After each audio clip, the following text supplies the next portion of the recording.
महाराजा छत्रसाल बुंदेलखंड विश्वविद्यालय की कुलगुरु प्रोफेसर सुभा तिवारी द्वारा ओरछा में मां सीता के ऊपर की गई टिप्पणी को लेकर पिछले 2 दिनों से उनका विरोध हो रहा है। शुक्रवार को एक और कांग्रेस युवा सेवा दल के कार्यकर्ताओं ने जिला प्रशासन को ज्ञापन सौंपा, तो वहीं दूसरी ओर अखिल भारतीय विद्यार्थी परिषद के कार्यकर्ताओं ने विश्वविद्यालय परिसर में प्रदर्शन कर अपना विरोध दर्ज कराया।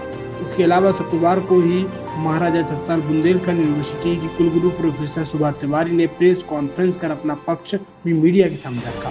प्रेस कॉन्फ्रेंस में कुलगुरु प्रोफेसर सुभा तिवारी ने कहा है कि उन्होंने जो बयान दिया था उसे तोड़ मरोड़ कर पेश किया गया है। उन्होंने मां सीता के व्यक्तित्व को लेकर कोई भी आपत्तिजनक टिप्पणी नहीं की है। उन्होंने वीडियो में स्वयं के द्वारा कही गई बातों को पूरी तरह अस्वीकार कर दिया। अंत में उन्होंने कहा है कि यदि उनकी किसी बात से आम जन की भावनाएं आहत हुई हैं तो वे अपने शब्द वापस लेती हैं। जी, आपका नाम क्या है और जी क्या आज? मेरा नाम स्वेच्छा पाठक है और हम सभी अखिल भारतीय विद्यार्थी परिषद के कार्यकर्ता हैं। जी, आज क्या आप लोग कर रही हैं और क्यों कर रही हैं? आज हम लोग यहाँ एकत्रित हुए हैं। जो हमारी माननीय कुलगुरु महोदया है, उन्होंने कल जो एक बुंदेलखंड का अयोध्या कहा जाता है, ऐसा तीर्थ, ऐसा धाम जहाँ के आदर्श प्रभु राम है, माता सीता हैं, और वहाँ पर जो हमारी विश्वविद्यालय की कुलगुरु हैं, उन्होंने जाके एक नारीवाद की व्याख्या करते हुए, छद्म नारीवाद बोलूंगी मैं उसको, माता सीता के जीवन पर एक टिप्पणी की है जो कदापि हम उसको नहीं स्वीकार सकते, क्योंकि माता सीता हमारी सनातन संस्कृति की आधार है, हमारा गौरव है, हमारा अभिमान है। तो क्या भारत की जो नारियां हैं उनका अपमान किया है कुलगुरु ने? देखिए, माता सीता का अपमान न केवल नारियों का अपमान है, अपितु पूरे सनातन धर्म का अपमान है जी। क्योंकि हमारी सनातन संस्कृति, हमारे आदर्श, हमारे प्रभु सीता, हमारी माता सीता और प्रभु राम हैं।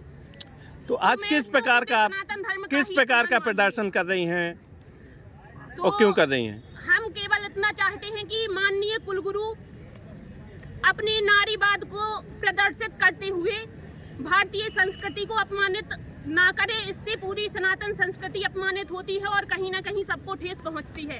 तो हम चाहते हैं कि माननीय कुलगुरु महोदया अपनी गरिमा रखते हुए जो उनने गलती की है उसके लिए अपना क्षमा प्रार्थी हो, क्षमा मांगे, केवल हमसे नहीं, संपूर्ण हिंदू समाज से। अगर माफी नहीं मांगते तो आप लोग फिर क्या करेंगे? अगर वो माफी नहीं मांगते हैं तो हम लोग अपना प्रदर्शन और आगे लेके जाएंगे। मैं 17 को ओरछा गई थी और मैंने बहुत श्रद्धा पूर्वक माँ सीता को लेकर के उनके एक सशक्त प्रतीक होने की बात कही, और जो कि मुझे ऐसा लगता है कि बयान को तोड़ा मरोड़ा गया और गलत तरह से प्रस्तुत किया गया, और कई जगह जहां मैंने जो बोला नहीं है वो भी उसमें लिख दिया गया है कि मैंने ऐसा बोला है, जो कि शब्द मेरे थे ही नहीं। तो मुझे लगा कि मैं अपनी तरफ से अपने मीडिया परिवार को ये बात अपनी तरफ से बता दूं कि मेरा आशय जो है वो माँ सीता के प्रति एक सशक्त प्रतीक होने का। एबीपी जिस तरीके से आपसे क्षमा मांगने की मांग प्रदर्शन कर रही है, उस पर क्या? इसमें मैं अहंकार लेकर के देखिए नहीं चलती, अहंकार की कोई बात ही नहीं है। अगर मैंने जानबूझ करके किसी को हर्ट किया होगा तो मैं सबसे पहले कह दूंगी कि भाई मुझे खेद है, लेकिन मेरा ऐसा कोई इंटेंशन नहीं था।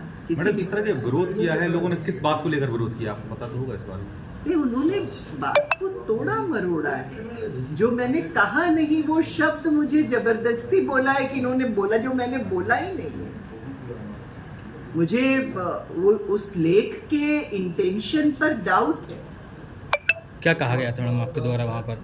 मैंने ये कहा था कि माँ सीता एक सशक्त प्रतीक है और आधुनिक युग में 21वीं शताब्दी में लड़कियों को आगे बढ़ने में माँ सीता जैसे मनोबल की आवश्यकता है। मैंने ये कहा था, मैंने बेटियों के पक्ष में बात कही थी। अब लगातार आपके खिलाफ प्रदर्शन हो रहा है, यहाँ पर भी हंगामा हुआ है। नहीं, ऐसा कुछ नहीं, मुझे बहुत सपोर्ट भी मिला है, बहुत समर्थन। मैंने सोचा नहीं था इतने सारे लोग। फिर क्यों मैडम लोग प्रदर्शन कर रहे हैं विद्यार्थी परिषद? कुछ लोग बोल ही रहे हैं, स्वाभाविक है, उनको बोलना चाहिए, भाई उनका अधिकार है, बोल रहे हैं, हम अपनी बात बोल रहे हैं। ठीक है।